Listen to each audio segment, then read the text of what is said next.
ओम श्री गंगाई नाथाय नमः। जय श्री गुरुदेव जी, जय श्री दादा गुरुदेव जी। आप सभी का बहुत बहुत स्वागत है आज के हमारे इस विशेष सत्संग में, जिसमें आपको जानकारी मिलेगी आत्म जागृति के संबंध में और किस तरह से आप उस पथ पर आगे बढ़ सकते हो, ये जानकारी आपको मिलेगी। और हम उस पथ पर कैसे चले या फिर हमारा क्या अनुभव रहा, वो भी हम आपके साथ साझा करेंगे। आपसे ये विनम्र प्रार्थना है कि आप पूरा सत्संग एक बार देख लें और उसके बाद फिर आप जो भी कमेंट करेंगे या जो भी समझना चाहेंगे समझ सकते हैं, लेकिन अपने आप को थोड़ा समय देकर इसे आप पूरा देखें।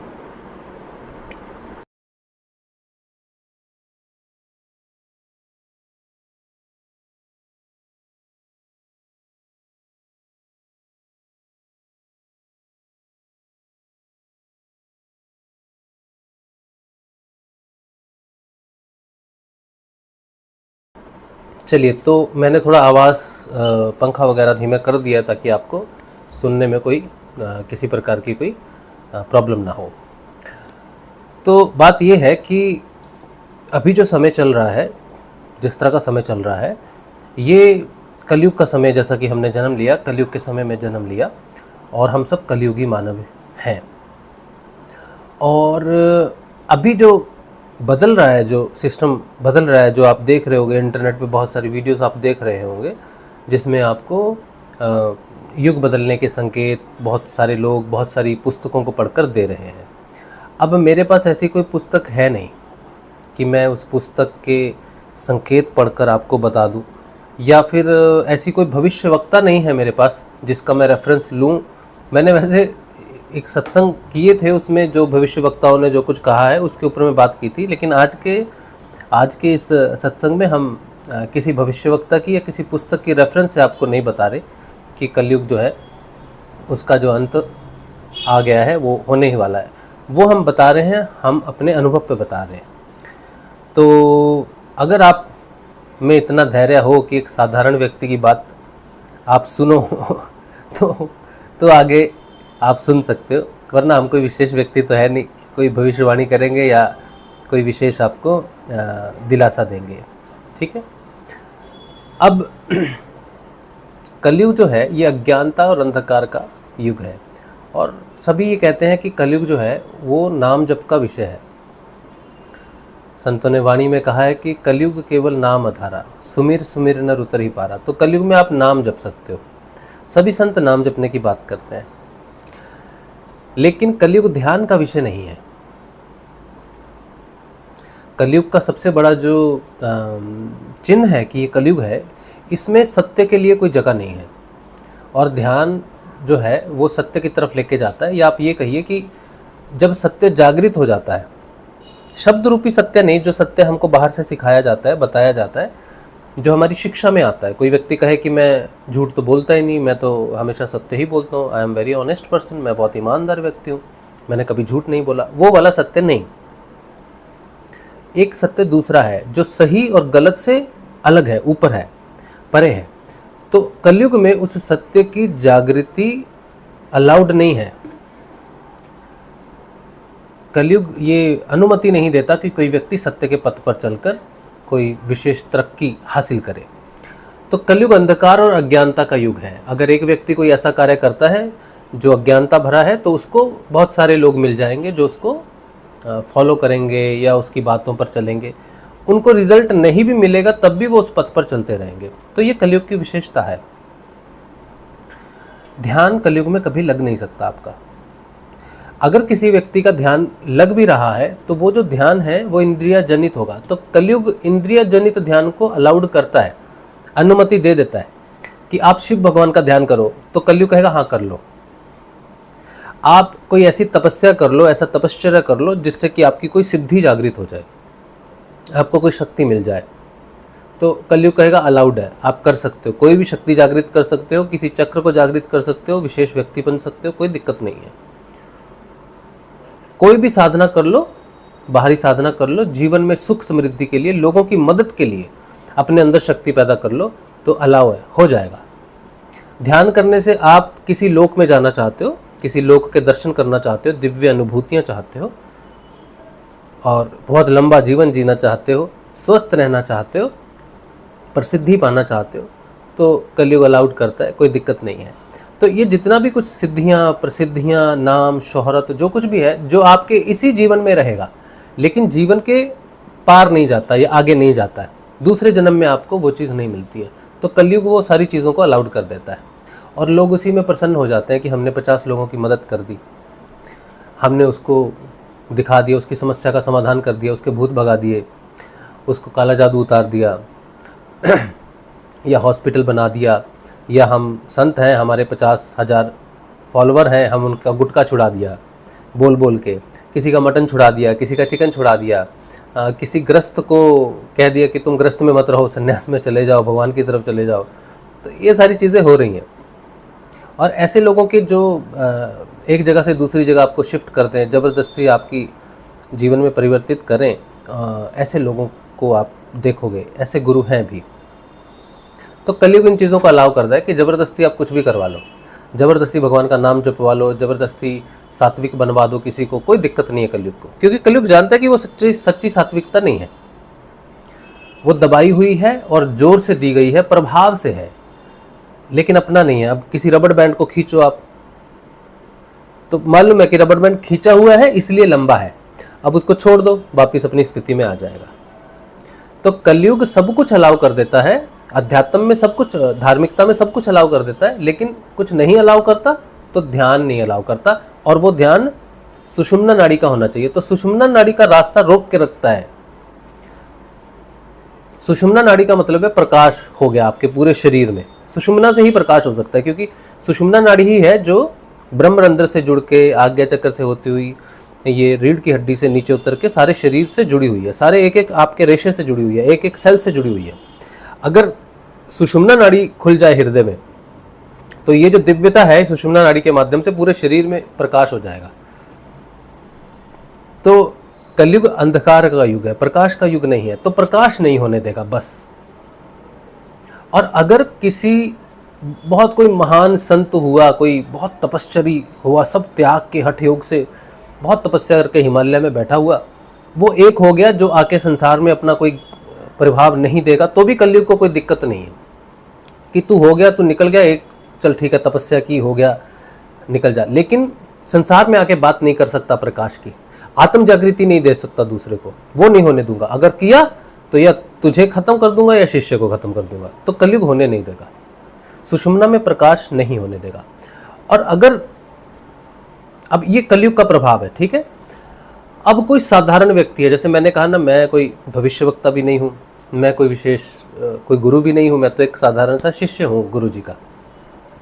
अब मेरे जैसा व्यक्ति जो पूरी तरह से माया में डूबा हुआ है, लोभ में, लालच में, वासनाओं में डूबा हुआ है, अब उस व्यक्ति को कभी ध्यान लग गया, अचानक तो नहीं लगा, मतलब समय तो बहुत लग गया, लेकिन पहुंच गया सुषुम्ना नाड़ी तक पहुंच गया, सुषुम्ना नाड़ी खुल गई और उसका प्रकाश शरीर में उतरने लग गया, और मेरी मृत्यु नहीं हुई उस समय, या कलयुग ने मेरा बहुत ही बड़ा कोई ऐसा नहीं कर दिया कि ये क्या हो गया, इसको ख़त्म करो, इसको रोको, इसको बदनाम करो, जेल में डालो, कुछ भी करो, ऐसा नहीं। तो वो नहीं हुआ काम।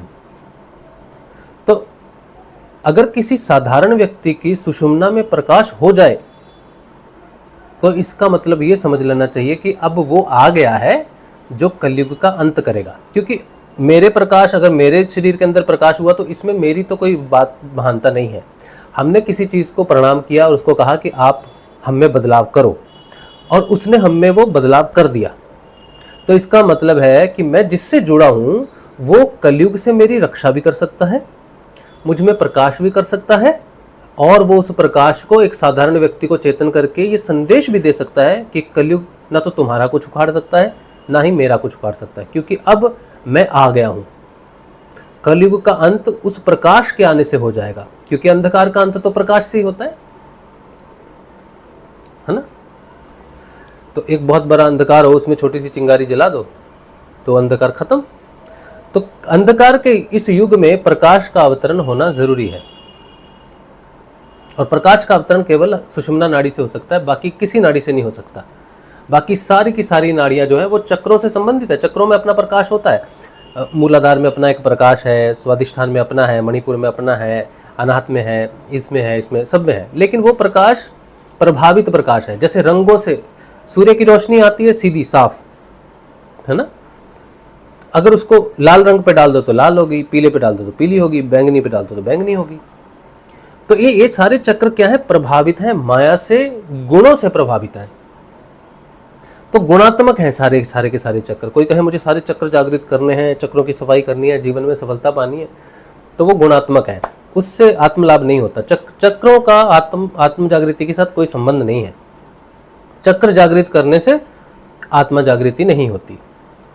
तो कलयुग ये भी अलाउड करता है कि आप जागृत कर लो चक्रों को, कोई दिक्कत नहीं है। तो आत्मा जब जागृत होती है, सुषुम्ना में जब प्रकाश हो जाता है, तब वो सफेद, वो जो प्रकाश है, जो आत्मा का प्रकाश है, सत्य स्वरूप बोलते हैं। प्रकाश का मतलब है सत्य। जैसे बाहर ये लाइट वगैरह हम देखते हैं, कोई ये ट्यूबलाइट जल रही है, इसका एक प्रकाश है, तो मैं सारी चीज़, ये प्रकाश चीज़ों पर पड़ रहा है तो मैं देख रहा हूँ। प्रकाश जब किसी चीज़ पर पड़ता है तभी तो हम उस चीज़ को देख सकते हैं। कांच में से कोई बहुत साफ कांच है, उसमें से प्रकाश गुजर जाता है तो कई बार हमारी टक्कर हो जाती है, अरे पता ही नहीं चला कांच है। तो कांच जिस ठोस वस्तु पर पड़ता है वो चीज़ दिखती है। अगर कांच किसी चीज़ पर नहीं, प्रकाश किसी चीज़ पर नहीं पड़ेगा तो वो चीज़ नहीं दिखेगी आपको। तो भौतिकता में सब कुछ देखने के लिए चमड़े की आंखें हैं, लेकिन आंखें नहीं देखती। प्रकाश जब आंखों पर पड़ता है और वस्तु पर पड़ता है, या वस्तु पर पड़ता है, तब आंखें देख सकती हैं। इसी तरह से आंतरिक दृष्टि है। आंतरिक दृष्टि अपने अंदर अपने अवगुणों को, अपने गुणों को तभी देख सकती है जब उस पर वो प्रकाश पड़े जिस पर आंतरिक दृष्टि देख सकती है। तो आंतरिक दृष्टि सत्य रूपी प्रकाश में ही देख सकती है केवल। और सत्य रूपी प्रकाश जो है वो केवल आत्मा के जागृत होने के बाद ही प्रकट होता है। और आत्मा की जागृति के लिए सुषुम्ना का ओपन होना जरूरी है, क्योंकि आत्म जागृति होकर हृदय में नहीं बैठे रहेगी। जिस तरह कोई स्प्रिंग है, स्प्रिंग को आपने दबाया है, अब स्प्रिंग को छोड़ दोगे तो स्प्रिंग उछल के जाएगा ऊपर। तो आत्म जागृति हृदय में होती ही स्प्रिंग की तरह सुषुम्ना में घुस जाएगी और वो नीचे जाएगी मूलाधार में, मूलाधार से सीधी यहाँ तक आ जाएगी। ठीक है, यहाँ उसका योग होगा, आत्मा परमात्मा का मिलन होगा, और जब यहाँ पर पूर्णता प्राप्त हो जाएगी तो ब्रह्मरंध्र का रास्ता उसका खुल जाएगा। तो आत्म जागृति उस सत्य के लिए आवश्यक है, सुषुम्ना के लिए आवश्यक है। तो कलयुग में सुषुम्ना नाड़ी नहीं खुलेगी किसी की भी। ईड़ा पिंगला से सब कुछ मिल जाएगा आपको, ये कलयुग की पहचान है। और सुषुम्ना का खुलना सतयुग की पहचान है, ध्यान की पहचान है। तो किसी साधारण व्यक्ति का अगर ध्यान लग गया, मेरे जैसे व्यक्ति का ध्यान लग गया, तो इसका मतलब है मैं ये कह रहा हूं कि मेरे लिए तो खत्म हो गया काम। और अगर कोई शक्तिशाली व्यक्ति हो, हाँ, किसी में बहुत ताकत हो कलयुग से लड़ने की, जैसे महाराज परीक्षित में बड़ी ताकत थी, महाराज परीक्षित ने कलयुग को पकड़ लिया, वो तो मारने वाले थे कलयुग को। कलयुग ने कहा नहीं, आपके साम्राज्य में सभी रह सकते हैं तो मुझे क्यों नहीं जगह मिलेगी। तो वो दयालु थे, उन्होंने कहा नहीं, वैसे भी उन्होंने कहा नहीं तुझे रखेंगे नहीं। तो उन्होंने कहा देखो, कलयुग की एक ही विशेषता है, कलयुग की विशेषता ये थी कि जब तक कोई कर्म नहीं करेगा तब तक मैं उसको कोई फल नहीं दूंगा। मतलब मन में क्या कोई सोच रहा है, कैसा है, जब तक वो कर्म नहीं करेगा तब तक मैं उसको फल नहीं दूंगा।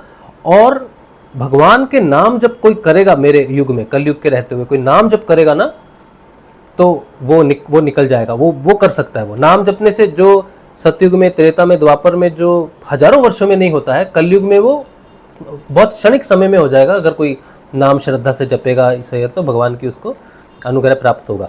तो कलयुग में नाम जप की महिमा जी जो थी, वो छोटे से जीवन में ही व्यक्ति भगवान को प्रसन्न कर सकता है। इसीलिए कलयुग को रहने का स्थान मिला।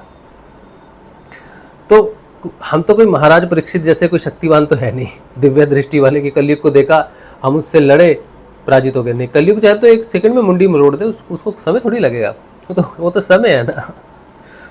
लेकिन कलयुग को क्यों नहीं कर पा रहा है? जो लोग अभी आप कुछ लोगों को बड़ी 2019 के बाद कुछ लोगों को बहुत तीव्र गति से आध्यात्मिक उन्नति हो गई अचानक।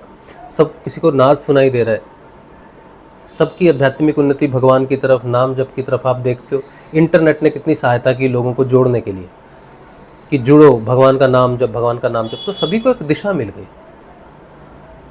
2020 के बाद 2020 14 जनवरी के बाद एक ऐसा समय परिवर्तित हुआ जिसमें सत्य के जागने की संभावनाएं बहुत ज़्यादा बढ़ गई और ये धीरे धीरे और भी बढ़ रही हैं। 2021 में बहुत लोग अध्यात्म में जुड़े, 2025 में बहुत जुड़े। अब एक एक साल जो आगे जा रहा है इसमें संख्या कई गुना होती जा रही है। यानी कि जैसे जैसे हम आगे बढ़ रहे हैं वो ईड़ा और पिंगला से मुक्त होकर अब वो ध्यान के विषय में जान रहे हैं कि हमें ये नहीं चाहिए। पहले लोग खुश हो जाते थे कि जो हमें दिख रहा है, जो प्राप्त हो रहा है, इसी में हम आनंद में हैं। लेकिन अब उन्हें ये भी पता चल रहा है कि ये सीमित है, कुछ और है जो हमें चाहिए। तो अब वो उसकी तरफ बढ़ रहे हैं। और सबसे बड़ी बात ये है कि जो जागृत कर सकता है, जो एक साधारण मनुष्य की सुषुम्ना में प्रकाश कर सकता है, आत्म रूप से चेतना दे सकता है, उसका अस्तित्व जो है वो सशक्त हो गया है। मैं अगर साधारण व्यक्ति होकर किसी के संपर्क में आता हूँ, ऐसी शक्ति के संपर्क में आता हूँ जो मुझे ध्यान दे सकता है, प्रकाश दे सकता है, तो इसका मतलब है कि वो बहुतों को दे रहा है, मुझे अकेले को नहीं दे रहा। कोई राजा हो, कोई बहुत बड़ा नाम किया कोई व्यक्ति हो, कोई अमीर व्यक्ति हो, तो वो पहुंच सकता है, लोगों के पास पहुंच जाते हैं, लोग बड़े बड़े संतों के पास पहुंच जाते हैं कि वो ये व्यक्ति है, नामचीन व्यक्ति, और संत उनसे मिलकर खुश भी होते हैं, वो बड़ा नामचीन व्यक्ति आया। अब कोई साधारण व्यक्ति, बीमार व्यक्ति, जिसका कोई कामकाज नहीं, रोजगार नहीं, मान नहीं, सम्मान नहीं, उससे कोई व्यक्ति क्यों मिलेगा? तो मुझे कहीं भी जाने की ज़रूरत नहीं है। वो अगर देखता है कि मेरे मन में सच्चाई है, मेरे मन में सकारात्मकता है और मैं अपने अंदर कुछ ढूंढ रहा हूँ सच्चाई से और मैं समर्पित हो सकता हूँ, तो वो शक्ति स्वयं मेरे पास आएगी और मुझे कहेगी कि मेरा ध्यान करो, मेरे बताए मार्ग पर चलो। तो वो जो शक्ति है वो कौन होगा? वो प्रकाश होगा। यानी कि प्रकाश आपके पास स्वयं चल के आएगा। लेकिन ये प्रकाश वैसा प्रकाश नहीं है जैसे मैंने कहा कि पता चल जाएगा कि यार ये तो प्रकाश है। वो प्रकाश कैसा होगा? शब्द होगा, शब्द ब्रह्म होगा, शब्द ही सत्य है। कहते हैं ना, राम नाम सत्य है। नाम क्या है? शब्द है। इस सृष्टि की रचना किससे हुई है? शब्द से हुई है। तो शब्द ब्रह्म को पकड़कर पर ब्रह्म तक यात्रा की जा सकती है, क्योंकि पर ब्रह्म की यात्रा शब्द से शुरू हुई और ये सृष्टि का निर्माण हुआ। उसी एक शब्द को जिसमें पर ब्रह्म की चेतना हो, यानी कि उस शब्द में जिसमें वो प्रकाश हो जिसे मैं परमात्मा कह रहा हूं, सत्य कह रहा हूं, अगर वो उस शब्द में समाया हो और वो शब्द मुझे मिल जाए और मैं उस शब्द को धारण करूं, तो शब्द खुल जाएगा और उसके अंदर का जो प्रकाश है वो आत्म रूप से चेतन हो जाएगा। और जहां आत्मा चेतन होगी वहां पर सत्य रूपी प्रकाश पूरे शरीर में फैल जाएगा सुषुम्ना के माध्यम से। तो मुझे क्या चाहिए? मेरे तक क्या आना चाहिए? मेरे तक शब्द आना चाहिए, शब्द ब्रह्म आना चाहिए। इस कलयुग में जो कलयुग का नाश करेगा, जो कलयुग का अंत करेगा प्रकाश के स्वरूप में, वो होगा शब्द। शब्द से कलयुग का अंत होगा। अब वो शब्द मिलेगा कहाँ? अब बहुत सारी पुस्तकें, बहुत सारे संतों ने गाया है, अपने भजनों में गाया है, अब कैसे छूटे नाम की रट लग गई। कबीर जी ने बहुत जगह कहा है वो शब्द है, ये शब्द है। और भी गुरबाणी में भी, तो गुरबाणी तो पूरी शब्द है। गुरु ग्रंथ साहिब जी क्या है? वो तो पूरे शब्द है। गुरु गोबिंद सिंह जी ने कहा कि मेरे बाद कोई गुरु नहीं आएगा शरीर रूप से, गुरु मान्यो ग्रंथ। तो ग्रंथ साहिब जी में क्या है? शब्द है ना। और नाम जब क्या है? शब्द है। लेकिन वो शब्द जिसमें चेतना हो, उसमें चेतना में, उस चेतना में दो पार्ट होते हैं। परब्रह्म की चेतना में दो, जो मुझ तक पहुंचेगी, साधारण मनुष्य तक पहुंचेगी, उस शब्द के अंदर चेतना के दो हिस्से होने चाहिए। पहला हिस्सा होना चाहिए कि वो शब्द गुरु और शिष्य परंपरा में गुरु की चेतना को समेट के रखे। क्योंकि जो शब्द पूरे संसार को जागृति देगा, उस शब्द में ऐसी ताकत होनी चाहिए कि वो एक से जुड़ा, दूसरे से जुड़ा, तीसरे से जुड़ा, जैसे जैसे वो शब्द अलग अलग लोगों में स्पंदित होता जाएगा उसकी शक्ति बढ़ती जाएगी। तो शब्द में ऐसी ताकत होनी चाहिए जो जोड़ने की शक्ति रखे। जैसे मैंने कोई शब्द जपा और अमेरिका में कोई व्यक्ति बैठ के शब्द जप रहा है। अब हम दोनों जपते जपते एक स्थिति पर पहुंच गए जिसे बोलते हैं लय योग। ए जपा जाप का लय योग थोड़ा सा अलग है। ए जपा जाप लय का ही हिस्सा है लेकिन अलग लय है। तो ए जपा जाप मेरे को लग गया उस शब्द को जपते जपते। ए जपा जाप सिर्फ चेतन मंत्र का ही लगता है जिसमें चेतना होती है। अब अमेरिका में बैठा कोई व्यक्ति जप रहा है, उसको भी वो शब्द जपते जपते अजप अजाप लग गया। अब मैं और वो दोनों मिल गए। जैसे एक एटम दूसरा एटम मिलता है तो मॉलिक्यूल बनता है। जैसे आपका घर बनता है, तो घर बनता है तो एक ईंट से तो नहीं बनता ना, वो तो बहुत सारी ईंटें लगती हैं। तो मैं उस घर के निर्माण, वो शब्द जैसे जैसे हम सब ईंटें हैं, मैं भी एक ईंट बन गया, वो भी एक ईंट बन गया घर की, और उसने किसी को बताया ऐसे। तो संसार में वो शब्द जब जागृत होगा, वो शब्द ब्रह्म जो आएगा, वो अपना स्वरूप बढ़ाता जाएगा। ठीक है, तो ये बढ़ा तभी सकता है जब वो गुरु शिष्य परंपरा में जोड़ता हुआ आए, जहां से वो आया। तो शब्द कहां से आया? ब्रह्म से, पर ब्रह्म से आया। तो उस शब्द को वहां से आना चाहिए जहां पर परब्रह्म की चेतना है, और वहां से एक गुरु में, फिर शिष्य में, ऐसे एक लाइन बना दी, उसको बोलते हैं लीनियज, पंथ, धारा बह के आ रही है, इसी को उल्टा पकड़ के जाना है हमको स्रोत के पास। तो पहली चेतना किसकी होनी चाहिए? गुरु शिष्य की परंपरा के हिसाब से सारे गुरुओं की तपस्या, और जितने भी लोग इसको जप रहे हैं, जहां जहां भी जप रहे हैं, उन सब की शक्ति उस एक व्यक्ति को मिलनी चाहिए। अब यही बात दूसरे के साथ भी सिद्ध होनी चाहिए कि सबकी शक्ति और गुरुओं की सारी शक्ति उसकी चेतना को परिवर्तित करने में लग जाए उस शब्द के माध्यम से। वो है शब्द ब्रह्म। समझे आप? इसीलिए जितने ज्यादा लोग उसी शब्द को जपेंगे, एक ही शब्द को जपेंगे, उन सब की चेतना एक साथ उठेगी, क्योंकि सबको एक दूसरे का सहयोग प्राप्त होगा। ये शब्द ब्रह्म की महिमा है, ये अजप जाप की महिमा है कि वो जोड़ देता है सबको। ठीक है, और दूसरी शक्ति उस शब्द में होनी चाहिए, उस नील पुरुष की जो कभी जन्म नहीं लेता। गुरु शिष्य परंपरा में जब शब्द एक गुरु से शिष्य के पास आता है तो वो शरीर के रूप में आगे बढ़ाता है उसको, लेकिन नील पुरुष कभी जन्म ही नहीं लेता। भगवान श्री कृष्ण गीता में एक श्लोक बोलते हैं, गीता के 4थे अध्याय के 7वें 8वें सूत्र में, यदा यदा ही धर्मस्य ग्लानिर्भवति भारत अभ्युत्थानम धर्मस्य तदात्मानं सृजाम्यहम्। तो भगवान कहते हैं कि जो साधक प्रकाश की तरफ बढ़ता है, लेकिन उसके अंदर की जो त्रिगुणात्मक वृत्तियां हैं उसको रोकती हैं, ठीक है, तो वो धर्म की तरफ बढ़ना चाह रहा है लेकिन बढ़ नहीं पा रहा है, तो वो फिर पुकारता है कि मैं नहीं बढ़ पा रहा, मेरी वृत्तियां, मेरे गुण, मेरी वासनाएं मुझे नहीं रोक रही, तो रोक रही हैं, पकड़ रही हैं मुझे, मैं नहीं बढ़ पा रहा। तो वो फिर प्रार्थना करता है कि प्रभु आइए, सहायता कीजिए। तब भगवान कहते हैं कि तब मैं उसके हृदय में धर्म की स्थापना करने के लिए, सत्य की स्थापना करने के लिए आत्म रूप से सृजन करता हूँ स्वयं का उसके हृदय में। ये जो हृदय में भगवान का सृजन होता है, ये भगवान का अवतार माना जाता है। भगवान इसी तरह से हृदय में प्रकट होते हैं, शरीर में जन्म नहीं लेते,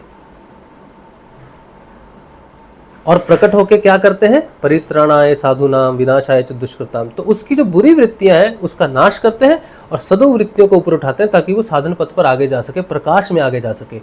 तो भगवान का अवतरण हृदय में हो जाना, उस नील पुरुष को हृदय में जगा देने वाले को कहेंगे योगेश्वर। तो जो शब्द ब्रह्म आपको प्रकट हो रहा है, उस शब्द ब्रह्म में योगेश्वर की, योग प्रदान करने वाले की, आत्मा और परमात्मा का योग प्रदान करने वाले की क्षमता होनी चाहिए, सामर्थ्य होनी चाहिए, कि वो कहीं भी किसी भी हृदय में, चाहे वो कितना ही पतित क्यों ना हो, मेरे जैसा कितना ही साधारण व्यक्ति क्यों ना हो, उसके हृदय में भी अगर जागने के लिए प्रेरणा है और वो चलना चाहता है, तो वो शक्ति उसको जगा सकती है, नील पुरुष को इसके हृदय में प्रकट कर सकती है। तो वो शब्द ब्रह्म जिसमें दो शक्तियां समाई हो, एक गुरु की और एक अजन्मा नील पुरुष की, वो शब्द जिसके माध्यम से मिलता है वही होता है प्रकाश, वही होता है शब्द ब्रह्म, शब्द गुरु। गुरु से प्रकट होता है शब्द गुरु, और वही शब्द ब्रह्म है जो प्रकाश करेगा और कलयुग को खत्म कर देगा। ऐसा शब्द अगर कलयुग में प्रकट हो गया और मुझे वो मिला, मैं तो अपने गुरुदेव को कभी मिला ही नहीं। उनके भौतिक लोग कहते हैं गुरु होना चाहिए, बाहर दर्शन करेगा। गुरु बाहर मार्गदर्शन कर देगा तुम्हारा, अंदर तुम्हारे कैसे मार्गदर्शन करेगा? तुम्हारी इतनी नाड़ियां हैं, 72,000 ना कितनी नाड़ियां हैं, उस एक एक नाड़ी में तुमको जो मिलेगा, तो वो गुरु तो बाहर बैठा है। गुरु सत्य स्वरूप प्रकाश है, वो तुम्हारी हर नाड़ी में घुस के तुम्हें बताएगा इसमें क्या, उसमें क्या, ये क्या, वो क्या, माया क्या। गुरु प्रकाश है, गुरु शब्द रूपी सत्य है, गुरु तुम्हारे अंदर है। वो अगर अपने आप को शब्द रूप में समेट के तुम्हें नहीं दे सकता, और तुम वो शरीर के पीछे तुम पड़े हो, शरीर है तो वो गुरु नहीं है, वो आत्म जागृति नहीं दे सकता तुमको। और ये बात मेरे जीवन में सत्य घटित हुई। मैं गुरुदेव से कभी नहीं मिला, टेलीफोन पे कभी बात नहीं की, तब तक गुरुदेव शरीर में थे। 2014 में मैंने दीक्षा ली थी। 2017 में गुरुजी ने शरीर छोड़ दिया 91 ईयर की एज में। उन्होंने कहा कि मेरी तस्वीर कभी नहीं मरेगी, शरीर मर सकता है, मैं नहीं मरूंगा, और जब तक दुनिया रहेगी, आखिरी मनुष्य रहेगा, मेरी तस्वीर रहेगी। जो तस्वीर का ध्यान करेगा और जो शब्द मैं दे रहा हूं उसे जपेगा, मैं उसको पार कर दूंगा। उसको कुछ नहीं करना है। अगर मेरे में सामर्थ्य है तो मैं उसे पार कर दूंगा। बस नाम जपेगा मेरा मन ही मन में, और मेरा 2 समय 15 मिनट के लिए ध्यान करेगा और कुछ नहीं करेगा, बाकी सारी रिस्पॉन्सिबिलिटी मेरी है। अब ऐसा कोई कह सकता है? ना उन्होंने कहा कि भाई तुम शराब छोड़ दो, ना उन्होंने कहा भाई तुम ये करो, ये नियम करो, वो नियम करो, इसको छोड़ो, इसको छोड़ो, कुछ भी नहीं कहा। बोले जो करते हो करते रहो, मेरे में सामर्थ्य है तो मैं करूंगा, तुमने कुछ नहीं करना है। ये कुछ नहीं करने का योग है, समर्पण का योग है। गुरु ही आत्म रूप में चेतन होकर तुम्हारे अंदर शब्द रूप में जाएगा, अनहद नाद में जाएगा, आत्म जागृति में प्रकट होगा। तुमने सिर्फ भौतिक जीवन को जीना है। वो तो हम वैसे भी जी रहे हैं भौतिक जीवन को, और साधना में भी तुमको सिर्फ भौतिक जीवन को जीना है, भागना नहीं है जीवन से। और केवल जो करना है नाम जप। और नाम जप भी कब तक? जब ऐजपा जाप हो जाएगा तो वो 24 आवर्स अपने आप चलने लगेगा। मुझे तो पहले दिन ही ऐजपा जाप लग गया था, लेकिन फिर भी 5 वर्षों तक मैं नाम जपता रहा, क्योंकि मुझे मालूम नहीं था। फिर कान से आवाज़ आएगी, नाद आ जाएगी, फिर तो नाम जपना ही नहीं है, फिर तो नाद को सुनना है, 2 समय ध्यान करना है।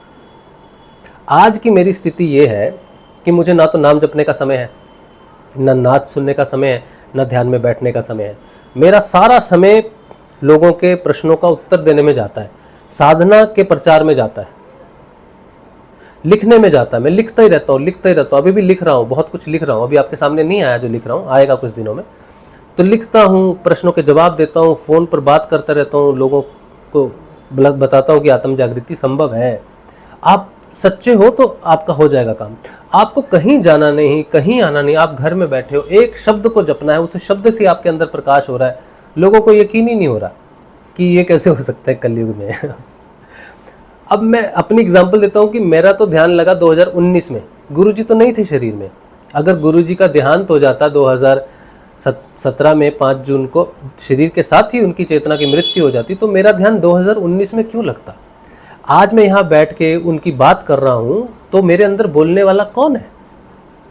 चेतना है, शब्द ब्रह्म है, प्रकाश है।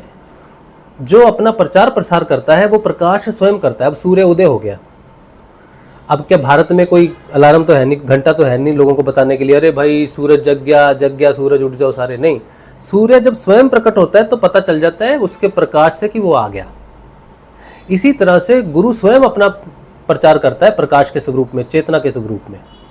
वो जिसके अंदर प्रकाशित हो जाता है उसके शब्दों में सच्चाई आ जाती है, उसका बदलाव दुनिया को दिखने लग जाता है। और लोगों को अगर वही प्रकाश चाहिए कि हाँ यही प्रकाश जो मुझे चाहिए, फिर उससे जुड़ जाते हैं।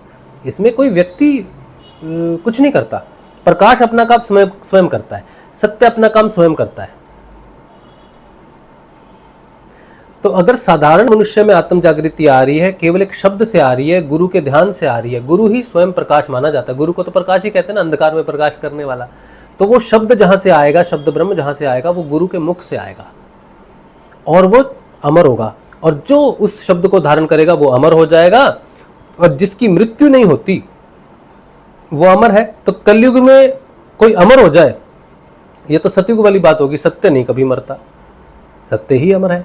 तो कलयुग में अगर सब लोग अमर होना शुरू हो जाएं, शब्द से आत्म रूप से चेतन होना शुरू हो जाए, शरीर तो मरता है, चेतना नहीं मरेगी। तो कलयुग में अगर किसी की चेतना नहीं मर रही तो कलयुग कहाँ रहा? एक साधारण व्यक्ति जागृत हो रहा है तो कलयुग का क्या प्रभाव रहा? कलयुग तो जागने नहीं देता, ऋषि मुनियों के आश्रम को नष्ट कर देता है, जला देता है। ऐसे ऐसे राजा पैदा होते हैं, ऐसे ऐसे मुस्लिम इन्वेडर्स आए जिन्होंने पूरा ध्वस्त कर दिया सब कुछ। मुगल आए, मुगलों ने कहा जो भी नाम जपेगा, जो भी हरि बोलेगा उसको मार दो, मंदिर तोड़ दो, ग्रंथ जला दो। तो ये कलयुग का प्रभाव था कि उन्होंने कुछ भी होने नहीं दिया। अब कौन है रोकने वाला? अब तो उल्टा इंटरनेट के माध्यम से खुला प्रचार हो रहा है, तो दुनिया की कोई शक्ति रोक नहीं सकती इसको। मैसेज एक ही बार दीजिएगा बस, समझे आप? मैसेज एक ही बार देना, मेरा ध्यान भटक जाएगा। नहीं तो बार बार मैसेज नहीं देना, एक बार देना बस। फिर से। हाँ, तो कलयुग का अंत होने का मतलब है कि आत्म रूप से प्रकाश हो रहा है, आत्म जागृति का प्रकाश हो रहा है। ये सबूत है। अगर आपको अब सबूत किसी भविष्यवक्ता में चाहिए, भविष्य मालिका में चाहिए, कोई एस्ट्रोलॉजर बोलेगा ये तारीख को ये हो जाएगा, वो तारीख को वो हो जाएगा, तो मेरे ख्याल से आप अज्ञानता के शिकार हो, जो संभावनाओं पर अपने जीवन को टिका के बैठे हो। आप अपने अंदर उस सत्य को प्रकाशित होता हुआ क्यों नहीं देखना चाहते?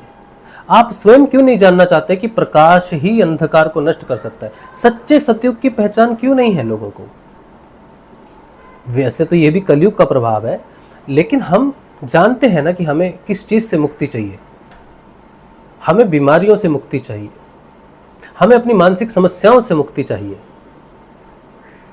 हमें अंधकार अज्ञानता से मुक्ति चाहिए, हमें ऐसा विज्ञान चाहिए जो हमें मारे नहीं, उल्टा उसका कोई साइड इफेक्ट ना हो, बल्कि मनुष्य की प्रगति में वो सहायक हो। आज का विज्ञान तो कुछ देता है, लेकिन साथ में मनुष्य से कुछ ले भी लेता है। हमें क्या चाहिए? हमारे जीवन में किस चीज़ का रास्ता खुला होना चाहिए? सत्य का रास्ता खुला होना चाहिए। सत्य ही भगवान है, सत्य ही ईश्वर है।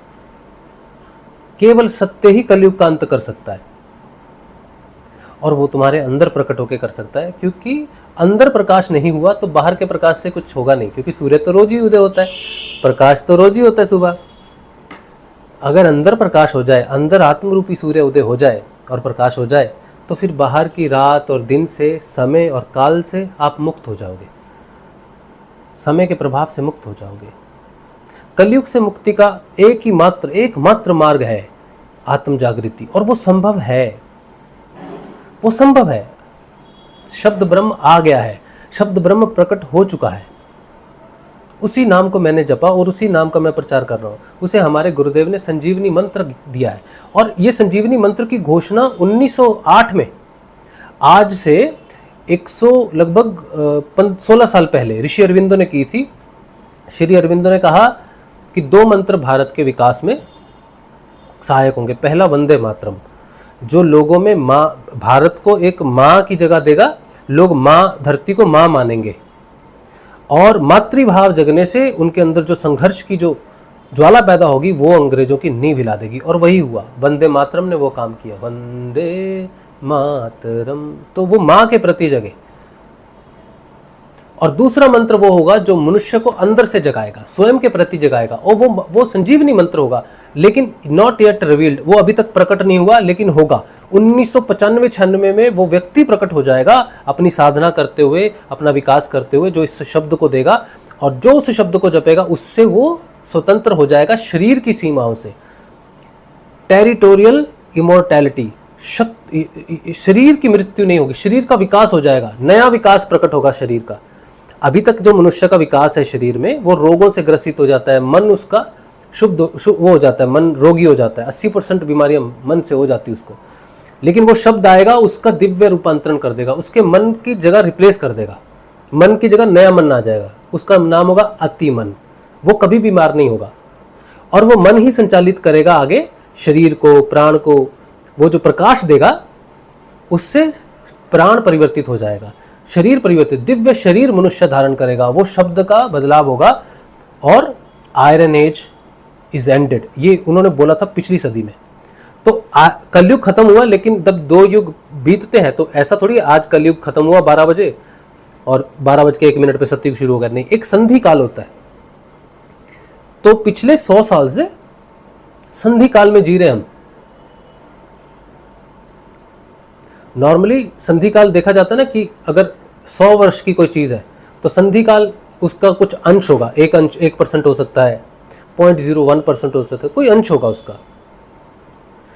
तो सतयुग का प्रभाव भी एकदम से सतयुग आ गया ऐसा नहीं होगा। तो संधि काल में कलयुग का और सतयुग का दोनों का प्रभाव देखा जाएगा, और जैसे जैसे सतयुग का प्रभाव बढ़ेगा, वैसे वैसे आत्म जागृति बढ़ेगी। एकमात्र सबूत सतयुग का आत्म जागृति है। कोई समय, कोई तिथि, कोई भूकंप, कोई भूचाल संकेत नहीं है सतयुग का। तुम्हारे अंदर होने वाली आत्म जागृति ही संकेत है सतयुग का केवल। अगर तुम उसे नहीं देख रहे और बाहर से किसी प्रलय की उम्मीद कर रहे हो, तो तुम अज्ञानता में जी रहे हो। तुम्हारे पास सही जानकारी नहीं बनी। और सही जानकारी इसलिए नहीं मिलती मनुष्य को क्योंकि वो सही जानकारी तक स्वयं पहुंचना नहीं चाहता। उसके अंदर स्वयं को स्वीकार करने का सत्य नहीं है। अपने आप को ढक के रखेगा, छुपा के रखेगा, अपना अस्तित्व जैसा है उसको बचा के रखेगा। जिसमें अपने सच्चे अस्तित्व को खोजने की शक्ति होती है या लक्ष्य होता है कि मुझे अपने सच्चेपन को खोजना है, वो व्यक्ति अपने आप को छुपाता नहीं। वो अपने आप को, अपनी व्यक्तिगत चेतना को नष्ट करने के लिए तैयार होता है। जो व्यक्तिगत चेतना को नष्ट करने के लिए उठेगा वो आत्म चेतना में उठेगा। उसे गुरु स्वयं ढूंढ लेगा, प्रकाश उसे स्वयं ढूंढ लेगा, ये सत्संग, ये बातें स्वयं उसे ढूंढ लेंगी। समझे? तो ये तो छोटा सा एक सत्संग में मैं आपको कितना ही बता सकता हूँ। और वैसे भी आज पूरा दिन हम बात कर रहे हैं तो बहुत देर से बात कर रहे हैं। आज के लिए मुझे लगता है मैंने जो कहा है आपको, अगर इतनी बात ही आपको समझ में आए कि एक साधारण व्यक्ति आत्म जागृति की बात कर रहा है, वो कोई गुरु नहीं है, कोई संत नहीं है, साधारण सा शिष्य है, अगर वो ये बातें कर रहा है तो क्या कर रहा है देखें। तो अगर आपको उन गुरु की जानकारी चाहिए जिन्होंने हमें दिया, जिनके अंदर वो शक्तियाँ, गुरु परंपरा और अजन्मा नील पुरुष दोनों उनके माध्यम से, उनके शब्द के माध्यम से हमें चेतन कर रही हैं, तो उन गुरुदेव जी का नाम है समर्थ सदगुरुदेव श्री राम लाल जी स्याग। गुरु स्याग सिद्ध योग में हूँ मैं। इस गुरु स्याग सिद्ध योग को आई पंथ के नाम से जाना जाता है। सिद्ध योग आई पंथ में आता है और आई पंथ गोरखनाथ जी ने शुरू किया था। लेकिन गोरखनाथ जी ने आई पंथ शुरू किया, उनके गुरु थे मच्छिंद्र नाथ जी। और मच्छिंद्र नाथ जी को ये जो योग मिला, ये भगवान शिव से मिला। भगवान शिव ने जो अमर कथा माता को सुनाई थी, उसी अमर कथा का निचोड़ एक शब्द के रूप में मच्छिंद्र नाथ जी ने दिया और कहा कि सिद्ध योग वेद रूपी मतलब शब्द रूपी, वेद रूपी कल्प तरु का मतलब वृक्ष, कल्प का मतलब दिव्य समझ लो। सिद्ध योग वेद रूपी कल्प तरु का अमर फल है। इसके सेवन से, इस शब्द के सेवन से, इस शब्द को जपने से, धारण करने से त्रिविध ताप शांत होते हैं, संपूर्ण ज्ञान विज्ञान की प्राप्ति होती है और मोक्ष पद का लाभ होता है। ये कलयुग के आदि गुरुदेव श्री मच्छिंद्र नाथ जी की बात है, इस शब्द के बारे में, इस योग के बारे में जिसकी हम प्रचार कर रहे हैं। तो ये तब से चला हुआ है, नया नहीं है कुछ भी, लेकिन दुनिया के सामने प्रकट हुआ 1990 में। तब तक गुप्त था क्योंकि कलयुग का प्रभाव था। तो 1990 में ये दुनिया के सामने सार्वजनिक रूप से प्रकट हुआ कि अब वो बदलाव का समय आया कि ये जो शब्द है ये सबको मिलना चाहिए। तो गुरुजी ने धीरे धीरे उसको ओपन किया। लोग कहते बोल के नहीं बता सकते, समय के अनुसार चीज़ों को छुपाया जाता है और समय के अनुसार ही चीज़ों को प्रकट भी किया जाता है, यही प्रकृति का नियम है। तो गुरुजी ने 1990 से जब दीक्षा देनी शुरू की तो वो कभी लिख के देते थे, कभी बोलते थे कि ये गुप्त है। तो धीरे धीरे जैसे जैसे उन्होंने साक्षात्कार किया कि अब शिष्य को कोई हानि नहीं होगी, तो वैसे वैसे मंत्र को खोला। बहुत देर तक उन्होंने कहा अपने शिष्यों को कि देखो तुम इस मंत्र को बोलना नहीं, मन मन में जपना, किसी को बोल के मत बताना। किसी को बताना हो तो मेरी सीडी ले जाना, मेरी आवाज़ ले जाना, किसी को बताते समय मेरी आवाज़ में सुना देना, और एक बार वो मेरी आवाज़ में सुन ले फिर उसके साथ तुम बातचीत कर सकते हो मंत्र के विषय में, लेकिन तुम नहीं बोलना इस मंत्र को। ऐसा गुरुजी की सावधानियाँ चलती रही। 2009 में 30 जुलाई गुरुजी ने एक ऐतिहासिक दीक्षा प्रोग्राम किया था। उसमें गुरुजी ने कहा कि अब इस मंत्र को मैं आकाश में छोड़ रहा हूँ, मैं बोल रहा हूँ, आकाश में छोड़ दे रहा हूँ। अब मेरा कोई भी शिष्य इस शब्द को अगर अपने मुख से भी बोल देगा तो भी मैं ही बोल रहा हूँ। शब्द जहाँ जहाँ ये शब्द गूंजेगा वहाँ मैं ही गूंज रहा हूँ। अब किसी को डरने की जरूरत नहीं। तो गुरुजी ने ओपन कर दिया था इस मंत्र को। फिर गुरुजी का अपना युद्ध, गुरुजी सारी समस्याओं को, वो सामर्थ्य होती है ना, अपने शिष्यों की सारी समस्या को अपने ऊपर ले लेता है। तो ये वो शब्द है। तो इसको ओपन होने में समय लगा। गुरु ने अपनी सामर्थ्य और समय के हिसाब से इसको ओपन किया। लेकिन आज भी हम ये एहतियात रखते हैं कि हम किसी भी शिष्य को अगर गुरुदेव जी का ये मंत्र दें तो हम ना बोलें, क्योंकि हम साधारण व्यक्ति हैं। हर शिष्य का ये सौभाग्य होना चाहिए कि उसको गुरु की आवाज़ में वो मंत्र उसके कानों में पड़े, ये उसका हक है। लेकिन हम कहीं फंस जाएं जहाँ पर ना इंटरनेट है, ना मोबाइल है, कुछ भी नहीं है और किसी को बताना है, तब हम गुरु जी की आज्ञा अनुसार बोल के बता सकते हैं कि ये मंत्र है और गुरु जी का ये नाम है, ये तस्वीर है। आप उनको ये मंत्र जपोगे तो भी वो प्रकट हो जाएंगे। लेकिन अगर उनकी तस्वीर है तो समझो वो स्वयं आपके पास है। मंत्र में शब्द रूप में, तस्वीर में सब रूप में है वो। तो गुरुदेव की जानकारी अगर आपको चाहिए होगी तो आप हमें व्हाट्सएप करेंगे, हम आपको एक लिंक देंगे जिसके माध्यम से आपको गुरु जी की वो सारी जानकारी प्राप्त हो जाएगी जो सिद्ध योग में आपको आने के लिए सहायता करेगी। मेरा फ़ोन नंबर, मेरा मोबाइल, मेरे को आप व्हाट्सएप करना क्योंकि मैं थोड़ा व्यस्त रहता हूँ, फ़ोन नहीं उठा पाता। फ़ोन नंबर है 8777211139 राज शिव। और आपको एक लिंक दूंगा, वो एक वेबसाइट का लिंक है मेरी, उसमें आपको एक और वेबसाइट का लिंक मिलेगा। वो गुरुदेव जी की भी एक आश्रम है, उनका भी एक वेबसाइट चलता है गुरु जी का, वो आश्रम के माध्यम से चलता है, उसका भी लिंक दिया रहेगा उसमें। तो ज़्यादा जानकारी गुरुदेव की चाहिए होगी, सारे वीडियोस, कौन ठीक हुआ, किसको क्या लाभ हुआ, वो उस वेबसाइट से देख लेना। बाकी जो सामान्य जानकारी है गुरु जी की, उनकी साइट पर भी निःशुल्क मिलेगी आपको, और जो मैंने जो वेबसाइट बनाई है वो उस पर भी आपको निःशुल्क मिलेगी।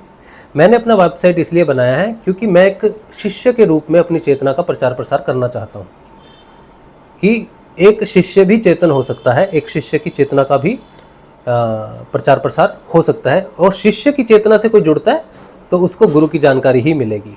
शिष्य कभी गुरु नहीं बन सकता, हम तो कभी नहीं बनेंगे। तो हमारे माध्यम से प्रचार प्रसार हो, लोग देखें कि ये बदलाव एक सामान्य मनुष्य में आ सकता है, क्योंकि शिष्य का विकास ही तो गुरु का प्रचार है। इसी संभावना से हमने एक वेबसाइट बनाई है जिसमें हम अपने परिवर्तनों का प्रचार प्रसार करते हैं, जैसे ये यूट्यूब पर करते हैं। तो उस वेबसाइट में गुरु जी की जानकारी के साथ आपको एक वीडियो मिलेगा गुरु जी का 30 मिनट का, वो दीक्षा वीडियो है। आपको कहीं नहीं आना, कहीं नहीं जाना, कोई पैसा किसी को नहीं देना है, निःशुल्क है। उस 30 मिनट के वीडियो को सुनने से आपकी दीक्षा हो जाएगी। दीक्षा कोई बंधन नहीं है, कोई ज़बरदस्ती नहीं है। आप मंत्र नहीं जपोगे तो दीक्षा जीरो हो जाएगी, पानी में जाएगी। आप हजारों दीक्षाएं ले लो, कोई चिंता का विषय नहीं है। उसके बाद गुरु जी के 2 वीडियो छोटे छोटे जिसमें उन्होंने मंत्र बताया हुआ है, बड़े वाले वीडियो में भी बताया है। फिर एक और वीडियो गुरु जी का, वो विशेष सावधानी वाला वीडियो है, उसमें गुरु जी ने बताया कि तुमको मंत्र जपना है मन ही मन में, बिना होठ और जीभ हिलाए। चाहे जितना भी दुख हो, तकलीफ हो, कष्ट हो, कोई ये कर ले, माला कर ले, वो कर ले, नहीं, जैसे गुरु ने बताया वैसे ही आज्ञा का पालन करो, प्रयास करो, बाकी गुरु पे छोड़ दो। दूसरा, गुरु जी की तस्वीर का ध्यान करना है। लोग सोचते हैं मनुष्य का ध्यान क्यों करें भाई, तो तुम्हें जानना चाहिए कि वो मनुष्य नहीं है, वो परम चेतना को लेके बैठे हुए एक स्वरूप है, त्रिगुणातीत है। उसका ध्यान करते करते माया से बाहर जा सकते हो। तो वो स्वरूप का ध्यान करना है आपको, सुबह 15 मिनट, शाम को 15 मिनट। और तीसरी जो सबसे बड़ी सावधानी है वो ये कि तुमने और कोई मंत्र नहीं जपना है, नहीं तो तुम्हें यहाँ लाभ नहीं होगा। आना है तो पूर्ण समर्पण से आओ, आधे अधूरे मत आना, कोई फायदा नहीं। आना है तो पूरे आ जाना कि मैं आ गया, पत्थर आ गया, तराश दो मुझे ठीक है। फिर जितनी भी छेनी हथौड़ी पड़े फिर नहीं घबराना, फिर वो तराश के ही छोड़ेगा आपको। बस यही 3 चीज़ें हैं, बाकी कोई परिवर्तन आप नहीं करना। जिस धर्म में हो, जो करते हो, जो पूजा पाठ करते हो, करते रहो, लेकिन निष्काम भाव से। कहीं आशीर्वाद लेना है किसी चीज़ का तो यही लो कि मैं एक अच्छा शिष्य बनूं, गुरु जी को समर्पित हो सकूं, अच्छा साधक बन सकूं। कोई कहता हनुमान चालीसा पढ़ता आया हूँ, दुर्गा चालीसा पढ़ रहा हूँ, शिव चालीसा पढ़ रहा हूँ, ये कर रहा हूँ, ये करता रहूँगा क्या? करते रहो, लेकिन ये कह दो गुरु भगवान से जिसका कर रहे हो कि अब मुझे कुछ नहीं चाहिए, अब मैं सिर्फ प्रेम से कर रहा हूँ इसको, और मुझे सिर्फ अच्छा शिष्य बनना है, गुरु जी का मंत्र जपना है, उसकी शक्ति दो मुझे, अच्छा साधक बनना है, आत्म जागृति प्राप्त करनी है, उसका रास्ता दो मुझे। कुछ मत मांगो, सिर्फ और सिर्फ गुरु के प्रति समर्पण, आत्म जागृति का पथ मांगो अपने देव से, और जो करना करते रहो। कोई महत्वाकांक्षा मत रखो, निष्काम हो जाओ, कुछ भी करो, साधना में विघ्न नहीं होगा। जहां तुम्हारी बात कहीं इच्छा, महत्वाकांक्षा, भौतिक चीज मिल रही है, मुझे इस चीज से मैं नहीं छोड़ सकता, तो नहीं होगा। गुरु जी से जुड़ोगे तो आध्यात्मिक उन्नति के साथ भौतिक लाभ भी होगा, लेकिन दूसरी जो शक्ति बाहर आराधना कर रहे हो उसमें तुम्हें भौतिक लाभ होगा लेकिन आत्म लाभ नहीं होगा। अब वो जो भी शक्ति है उसको नमस्कार करके, उसका प्रॉपर आशीर्वाद लेके, आज्ञा लेके गुरु जी की शरण में आओ। वो शक्ति भी बाधा नहीं बनेगी और ये भी बाधा नहीं होगी, ये भी पूर्ण लाभ देगी तुमको। लेकिन अगर उधर नमस्कार नहीं किया, सीधा गुरु जी के पास आ गए, अगर गुरु जी का करते रहे, उनका भी करते रहे तो कोई तकलीफ नहीं होगी, लेकिन गुरु जी का लाभ नहीं होगा। लेकिन अगर उनका छोड़ दिया और सिर्फ गुरु जी का करते रहे, तब उनका नुकसान होगा, वो नुकसान करेगा, क्योंकि उसने आपको बहुत कुछ दिया है अभी तक। तो आपको क्या करना चाहिए? आपको उस देव को प्रॉपर जाके नमस्कार पूजा देके उनकी आज्ञा लेनी चाहिए।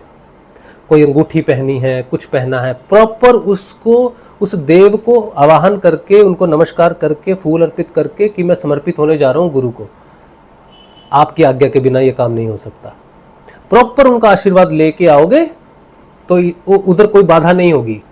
और गुरु का मार्ग उसी क्षण उसी जगह बैठे बैठे खुल जाएगा।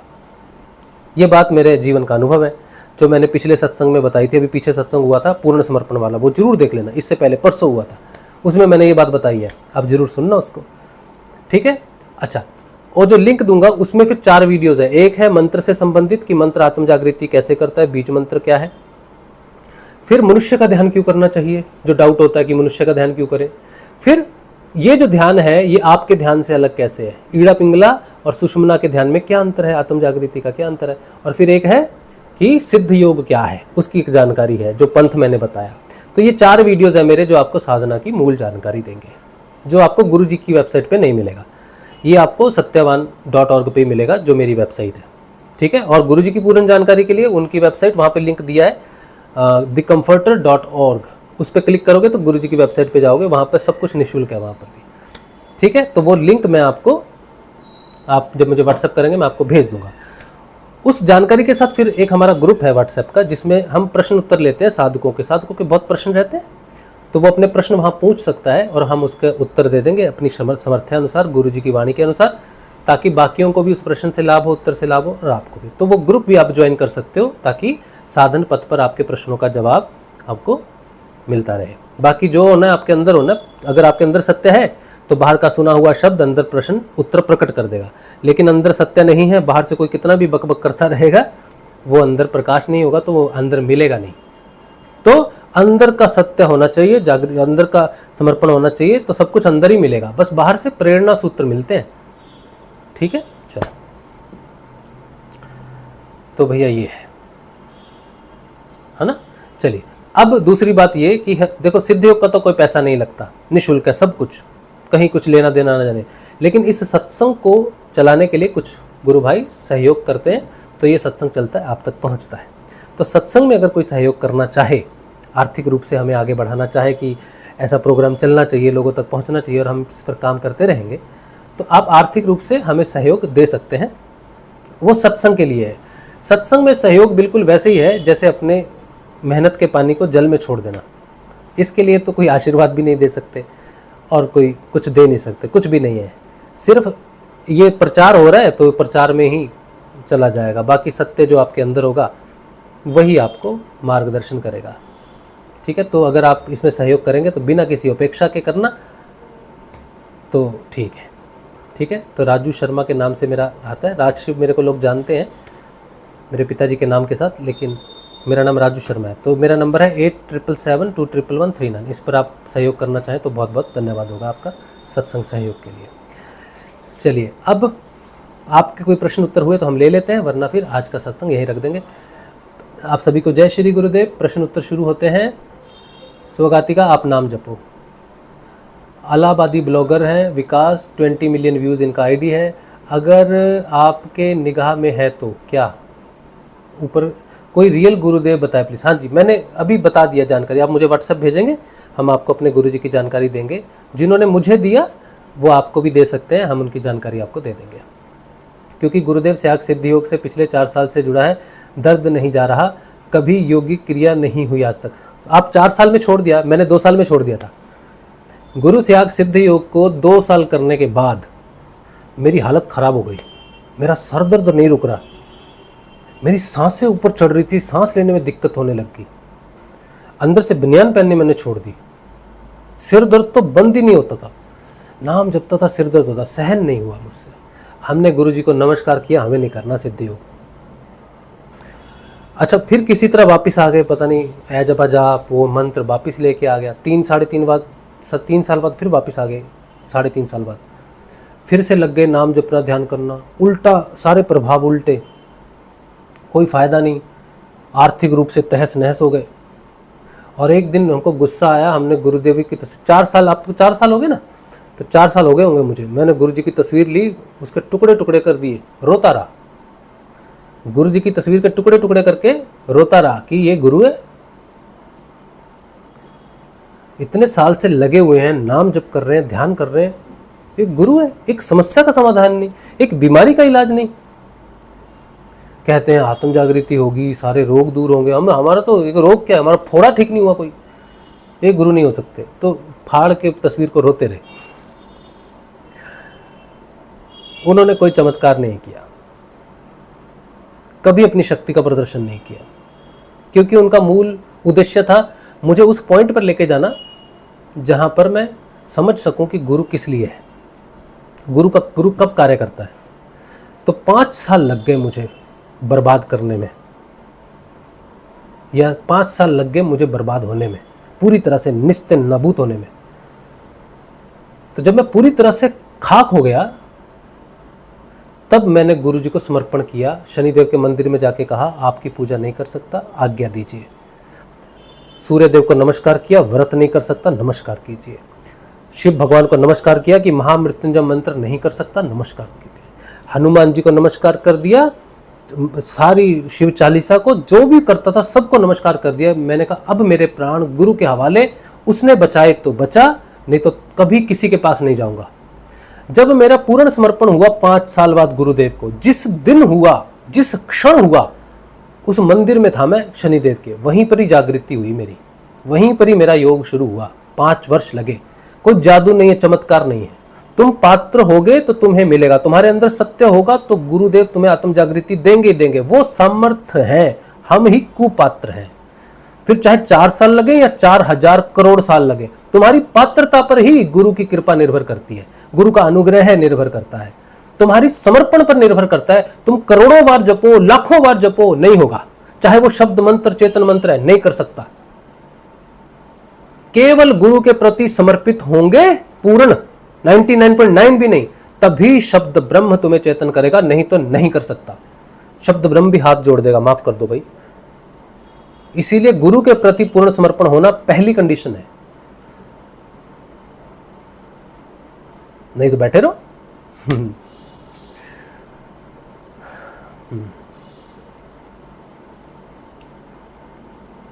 सुभगातिका तुम्हें नाम जपना है, ठीक है, तुम्हारा प्रश्न नहीं ले रहा मैं, तुम्हें नाम जपना है, तुम्हें सब मालूम है। सन ऑफ ट्रेजर मास्टर्स कह रहे हैं गुरु भाई, जब हम सारी श्रद्धा सिर्फ गुरुदेव में ही रखते हैं, लेकिन ग्रस्त जीवन की ज़रूरत हो पूरा करने के लिए भी उन्हीं से कहेंगे या नहीं कहेंगे? आत्म जागृति तो अपने समय होगी। बिल्कुल गुरुदेव से कहो, गुरु जी आप हम पर कृपा करें, हमारा मार्ग खोलें, हम नौकरी करें, हम बिजनेस करें, हम ये करें, बिल्कुल प्रार्थना करो उनसे। उनकी तस्वीर से बातें कर करके उनके कान में छेद कर दो। सब कुछ बातें करो, वो सब सुनेंगे, सब करेंगे, क्यों नहीं करेंगे। अब सब छोड़ के उनके पास गए हो तो उन्हीं का बिल्कुल दायित्व है हर काम करने का। नाम जपते रहो, गुरुदेव से बात करो, और कोई दूसरा उपाय नहीं है, जरूर करनी चाहिए बात।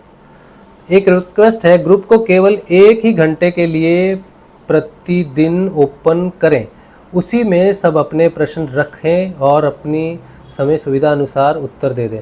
हाँ, कोशिश तो ऐसी थी कि उस ग्रुप को बीच में थोड़े समय के लिए ही ओपन करेंगे, ऐसा मेरा है प्लान थोड़ा, लेकिन अभी देखते हैं, अभी नए रूल्स, नए नियम के साथ ग्रुप कैसे रिएक्ट करता है। अगर वही चल रहा है मैसेज मैसेज मैसेज जय गुरुदेव, तो हम उस पर फिर एक सीमा बांध देंगे कि भाई इतने घंटे के लिए खुला है, जिसने पूछना है पूछ लेना प्रश्न, बाकी जिसने जाना है उसको नमस्कार है। वंदना जी कह रहे हैं ग्रेट सत्संग सर, ठीक है जी, धन्यवाद। चलो, ध्यान नहीं लगता, ध्यान तो फल है, आप नाम जपोगे तभी ध्यान लगेगा आपका। संजीव कह रहे हैं जब हमारा मन एक ही समय में मल्टीटास्किंग नहीं कर सकता तो भटकता का कारण क्या है? भटकने का कारण है इच्छाएं, हमारे मन में इच्छाएं हैं। मल्टीटास्किंग क्यों नहीं कर सकता? मन काम कर रहा है कुछ, सोच रहा है कुछ, क्यों नहीं करता मल्टीटास्किंग? मन तो मल्टीटास्किंग करता ही है। शरीर कहीं लगा है, प्राण कहीं है। सोचो एक विवाहित व्यक्ति है, उसकी पत्नी है, तो उसका प्राण बंधा है पत्नी के साथ की पत्नी है, ऑफिस में काम कर रहा है, ठीक है। एक तरफ वो देख रहा है कि ऑफिस में कुछ घपला किया जाए, पैसे निकाले जाए कैसे, फिर दूसरी जगह जॉब देख रहा है, दूसरी जॉब कैसे करेंगे। तो एक समय में वो सब जगह उसकी अटेंशन डिवाइडेड है, कोई अटेंशन आएगी वो उसकी तरफ चला जाएगा, क्योंकि उसने अपने रास्ते खोले हुए हैं। कोई दूसरी स्त्री आएगी सामने तो देखने लग जाएगा उसको उसी समय। तो मन भागता है, कभी इस विषय में कभी उस विषय में। आपने जितने रास्ते उसके लिए खोले हुए हैं वो सारे विषयों पे जाओगा। जब सारे रास्ते बंद हो जाते हैं तब मन एकाग्र होता है। मन तो भागने का काम ही है, मन कभी इधर भागेगा उधर भागेगा, ठीक है। मन का भटकने का कारण ही है हमारी आसक्ति। अगर सब कुछ हो लेकिन आसक्ति ना हो तो नहीं भटकेगा, समस्या आ सकती है।